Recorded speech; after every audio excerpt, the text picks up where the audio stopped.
dalam sel itu juga terdapat inti sel atau nukleus sebagai pusat kontrol sel. Nukleus mengandung DNA atau genetik.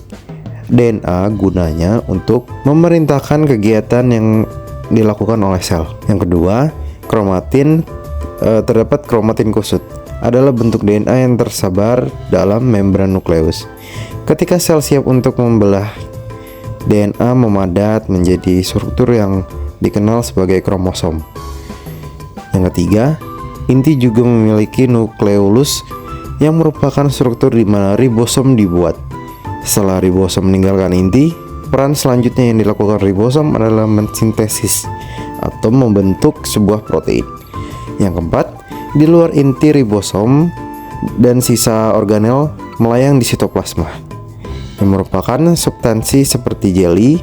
Ribosom dapat berkeliaran bebas di sitoplasma atau dapat menempel pada retikulum endoplasma. Retikulum endoplasma dibagi dua, yaitu retikulum endoplasma kasar dan retikulum endoplasma halus.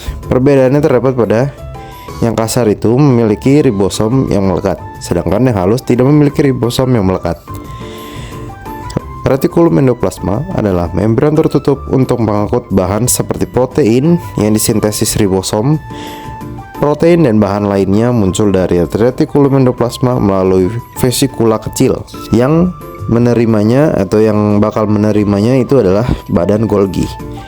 Protein bergerak melalui badan Golgi. Mereka diubah yang dapat digunakan sel.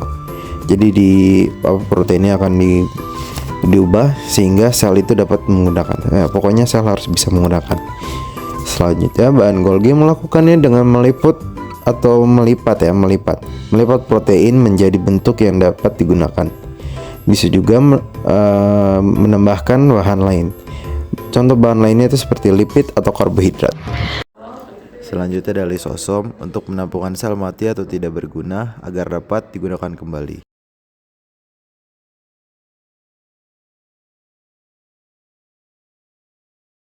Lalu ada mitokondria yang berfungsi sebagai sumber energi untuk sel.